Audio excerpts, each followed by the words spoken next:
kind of have a jam-packed day. Hi there, how are you? But I'm gonna call my mom. Okay. It's the same owner.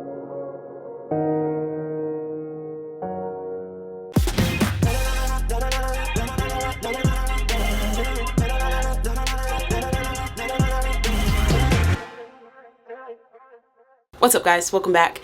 If you've been watching some of the videos recently, you know that I missed out on a really good deal, and then I think it might have been maybe like 3 or 4 days later I found a really good deal. And it's just like the up and downs of trying to be a real estate investor. But today we're gonna be going, kind of have a jam-packed day. We're going to talk to my main contractor about this duplex that we're gonna flip. Then we're also going to meet up with the roofer who's gonna be putting the roof on that property, so we can talk about the type of shingles and just all the things that need replacing, and so that I can learn a little bit more about what goes into a roof, because I never really thought about it that deeply until I had to decide how much to pay for it. And then also we got a pocket listing from an agent that I worked on another deal with, and she has a property that's just a few doors down from the deal we worked on together. She said that an investor was doing a renovation and ran out of money, and so now they're kind of selling it just in the as-is condition. So it hasn't hit the MLS yet, so we're gonna go meet up with her and see that. And then after that, it's night 5 of the boot camp. So this 5-day beginners boot camp that I've been doing with a bunch of you guys, just to help people learn about real estate investing, about wholesaling specifically. Since Monday we've been going hard, going through everything, and tonight's night 5, so it's like the final project night for everyone. So I'll be grabbing some different properties from around the country really, and then everybody will get in small groups in the breakout rooms in Zoom and work through those properties, finding ARV, finding the rehab budget, blah blah blah blah. So night 5 is always a fun night. Before I head out, I need to plant some more seeds. I don't know how well you guys can see these, but we've got some little seedlings. Now, I am no master gardener. I don't really know what I'm doing. I'm just doing my best in using YouTube University to learn. But I'm a little worried about some of these seedlings. I'm trying not to overwater them, but like this one right here, I don't know how well you guys can see that, but it looks like there might be a little mold in there. So I don't know if there's any master gardeners out there who know, let me know. But anyway, these are some seedlings, and then we have some basil. Isn't she cute? We have some lavender. We have some more lavender. A pepper plant, a tomato plant that's leaning a little bit and needs some support. But first, actually, I need to call the roofer and see if he'll meet me out there to put a tarp on the roof, because even though we haven't closed on it yet, the roof is definitely leaking already, and there's a storm coming this weekend. So I want to make sure that we get something up before this weekend. Matt with Propstream Roofing. Hi Matt, this is Lili Thompson. Hey Lili. Hey, I wanted to call and see if you were able to meet me over at the property at like 2:30 today, and we can put the tarp on and kind of talk through some things. Yeah. Awesome. Yeah, absolutely.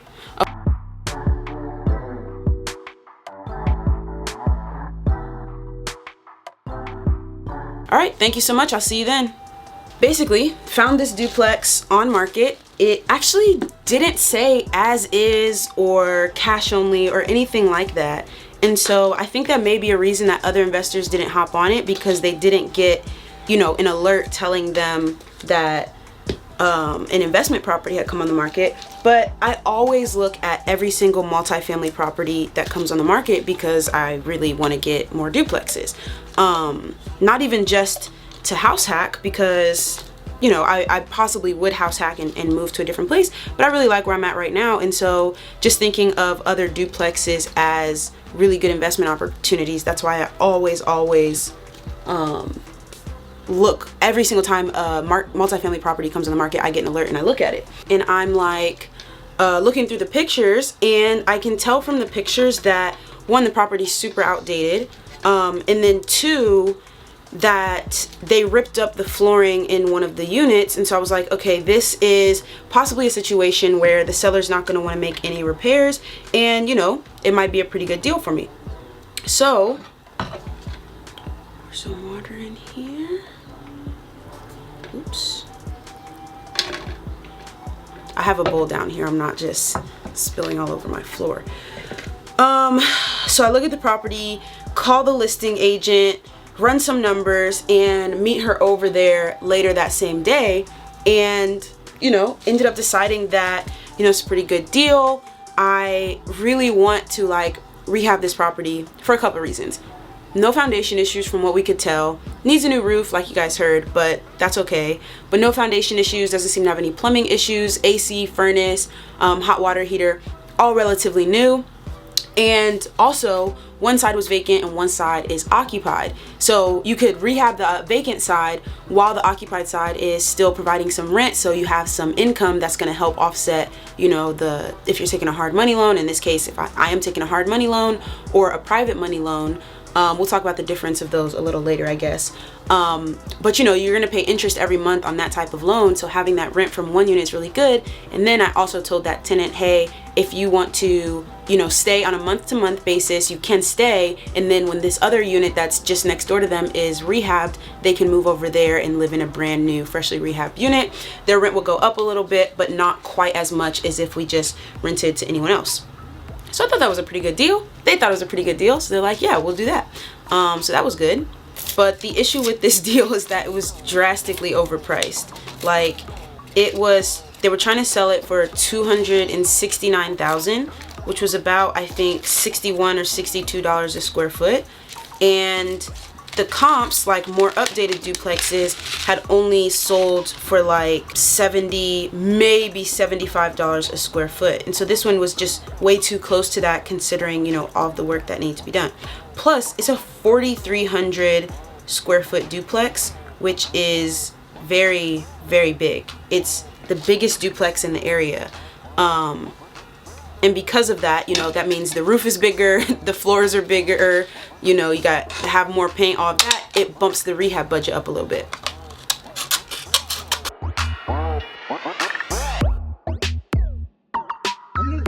So I was initially a little worried that we wouldn't be able to get a deal done because I knew I couldn't offer $269,000. I really wanted to be in the deal for around $220,000, which is, you know, a lot different than $269,000. So what I ended up doing was offering $215,000 as is, cash, you know, relatively quick close, and the seller countered at $225,000. So it actually came down quite a bit, and I was like, kind of not expecting that, but it did give me more hope that we could get a deal done. And when I actually talked to my contractor, he was like, see if they will get, if they'll file an insurance claim and try to get their insurance to cover a new roof, because as you guys heard, a new roof is going to cost like $15,000-$20,000. So if we could have gotten the insurance to cover that, then that would have been really nice. But unfortunately, the sellers weren't able to file the insurance claim for some reason. And so when I made my counter offer, I said, what did I say? Offer $215,000. They countered $225,000. I said I would do $220,000 if they filed the insurance claim. Then they said, we can't do an insurance claim because of, you know, whatever their own personal reasons were. And so they realized that the roof would need to be replaced and I would have to pay for all of that. So they agreed to drop the price halfway in between my first and second offer, so $215,000 and $220,000. So we did $217,500 and closed the deal at that, which for me, my maximum allowable offer was $220,000. So I still felt really good about where we're coming in there.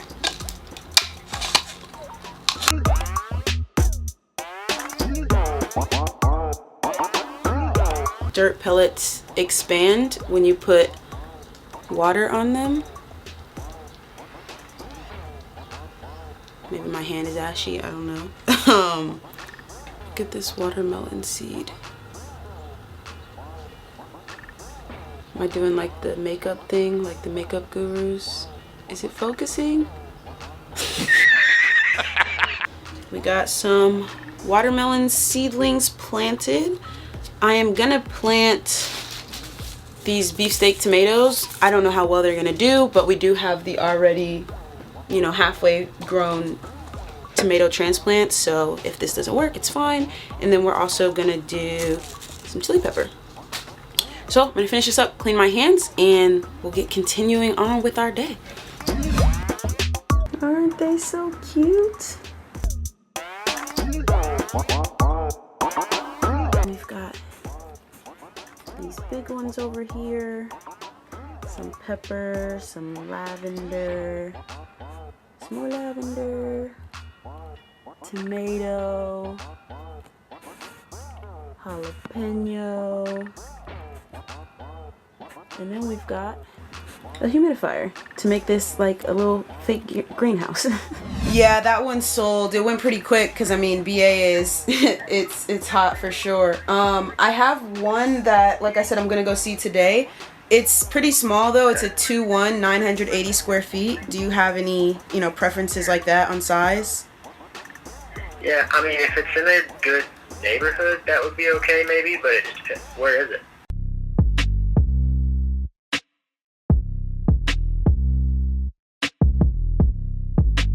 Yeah, I appreciate it. Thanks for the call, Dakota. Yeah. All right, hope to talk soon. Bye-bye. Bye-bye. All right, so that was pretty cool because I had talked to this buyer a few months back. He saw some deals that I posted on the Facebook group. He was just calling to reach out and see if I had anything new. And luckily, most of the deals that I have right now, I'm trying to keep for myself, but it's always good to stay in touch with buyers, ask them their criteria. If they have, you know, some people say like he wants 3-2s with a garage in a certain part of town. The more you learn what your buyers want, the better deals you'll be able to go out and get, and you won't spend your time on deals that no one's eventually going to want to buy. So I'm just glad that he called and you guys were able to hear a little bit of that conversation. All right, guys, so unfortunately I wasn't able to touch base with my contractor to talk over the rehab plan. I think he's out on another job, so he's probably just a little hung up. So we'll try to touch base with him tomorrow, see if I can add that into this vlog for you guys. But we're gonna go out to the duplex to meet up with the roofer. I'm a little nervous. I don't know if I want to climb up on this roof, but I feel like if I'm gonna pay $15,000 for this, I need to know what's going on. So yeah, I will maybe get on the roof, we'll see. But he's also gonna put a tarp over some of the areas where it's rotted out so that there's no more water damage getting into the house between now and when we close in like 2 weeks. So yeah. Also got news from the listing agent that the tenant does want to stay. They're going to sign the new lease with me. So I'll have, you know, one side bringing in income while the other side is being rented out. And then, yeah, we'll try to close early May in the next week or so. 2 weeks. Yeah, 2 weeks. All right, let's do it. This is the Bigger Pockets Podcast, show 462.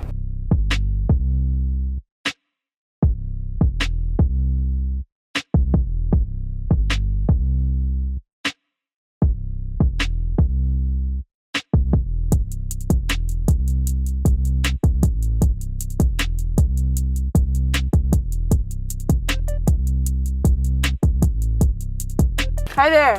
How are you? Good, how are you? Doing well. Like we barely beat the rain, huh? I know. I'm recording a video for my YouTube channel, so I figured it'd be good to show what I'm learning about roofs. Okay, all right. So I've got, do you want to go some information first, or would you like to walk through?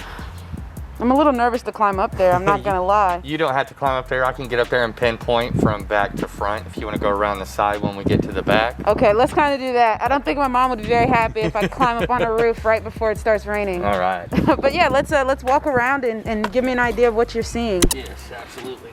All right, so here we've got obviously some shingles that are been pulled up, and looks like a little bit of underlayment's been put up here, right above my ladder. So you can have some leaking there. It's caused some leaking and some rot to come up underneath your fascia boards. Okay. You can tell the darkening right here on the 1x2 behind the gutter. Yeah, I do see that. So if you can see the little dips here that are popping through, there's a little bit over here too. Yeah. That's from under ventilation and also a little bit of storm damage. There, the lip that popped up above the gutter, right there, that's from under ventilation also. maybe from the tree also. It could have been from the storm damage too. It can go both ways there. Under ventilation, what happens is whenever you're hot, you lay out.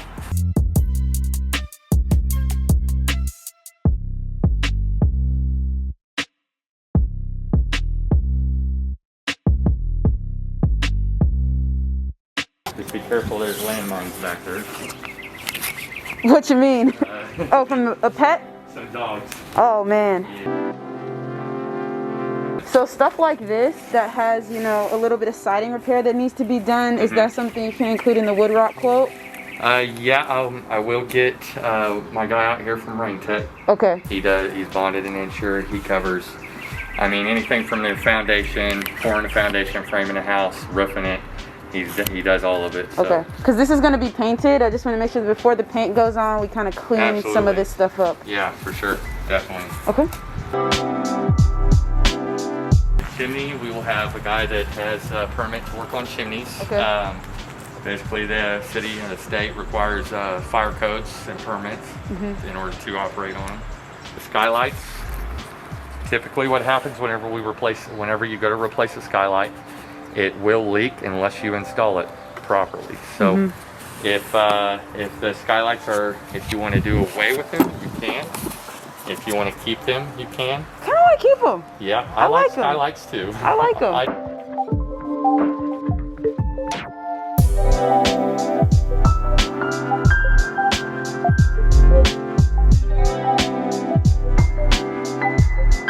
Color-wise, so the outside of the house is going to get painted white. Okay. And then we're going to have the trim is going to be gray. Okay. So I want to go with like a gray roof. Okay. So I don't know, is that called weathered wood? Weatherwood. What's the difference there? We have charcoal gray. I've got a color board out here if you'd like to look at yeah, let's look at it. That'd be great. What colors are we looking at? Color boards.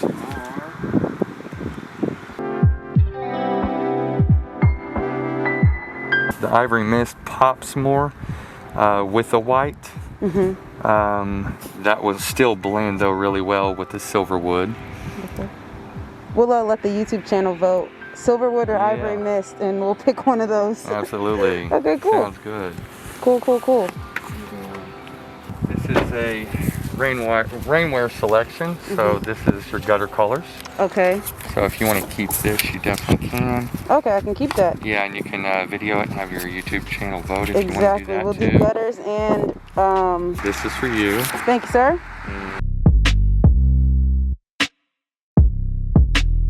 Thank you very much.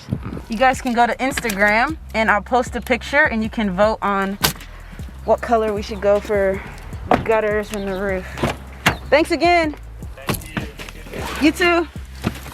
Ow, I hit my hand. Whew. It's about to rain, so I didn't really want to go up on the roof. So he's about to go up there and put the tarp up to combat the storms this week.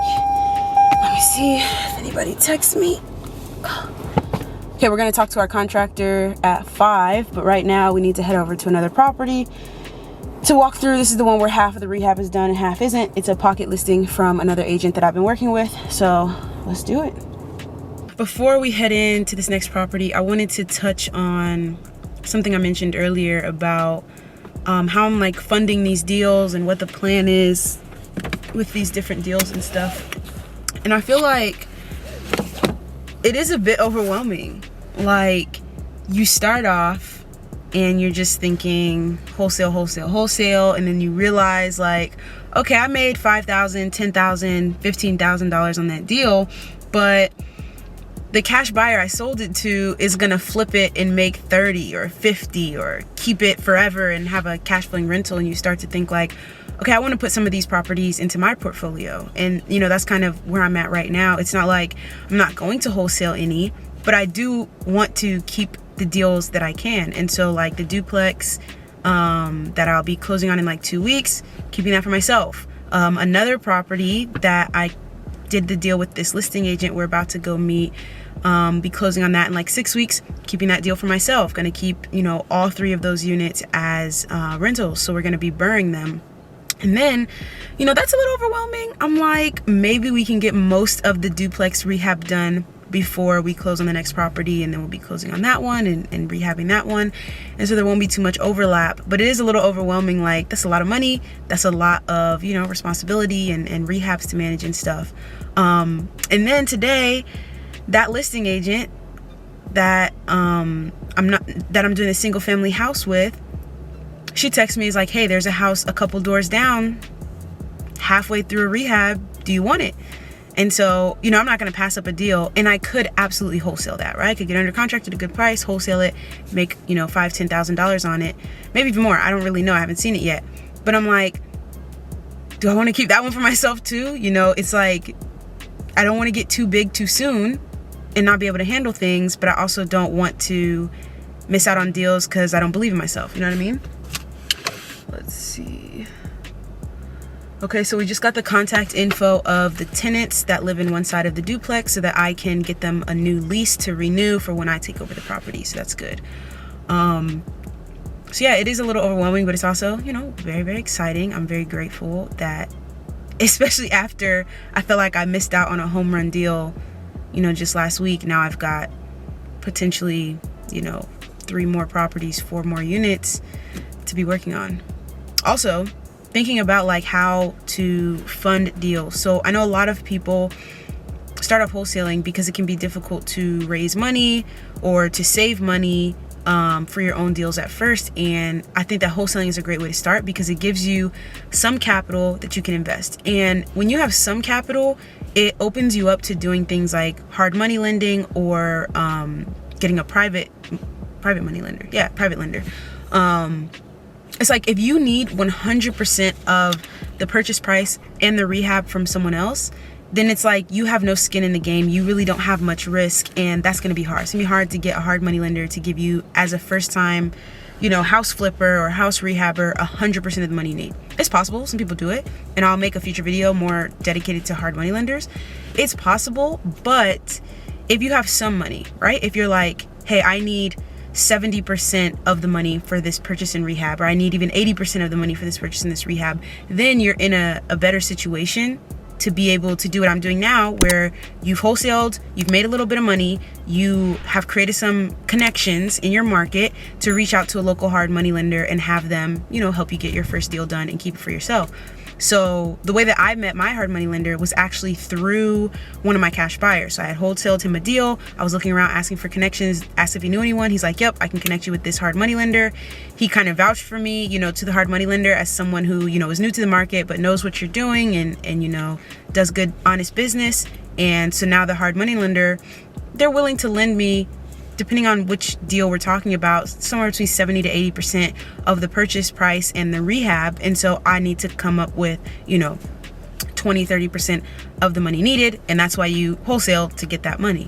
So I feel confident that, you know, the deals are good, the numbers check out, the hard money lender agrees that the deal's good and the numbers check out. And it's just on me to make the rehab plan, manage the rehab, do some of the work myself, right? DIY some stuff. So that'll be fun. I'm looking forward to it. But yeah, it can just be overwhelming. But, you know, it being overwhelming doesn't mean that you're not still grateful, you know, for the opportunity and stuff. So it's kind of where things are at right now. So good thing it looks like there might be a new roof, and like some new 2x4s around the edges.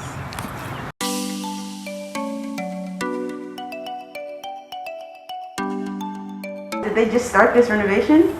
Yeah, it's the guy that's been working on it is just really slow. Yeah. All right, guys, this episode of the vlog is getting a little bit long, and so I split it up into 2 parts for you. You can go watch part 2 right now. There should be a card somewhere over here, or over there. I'm not sure, but it's somewhere over there or in the description below. You are not going to want to miss how the second half of this day turned out. So go check out part 2 right now and let me know what you think.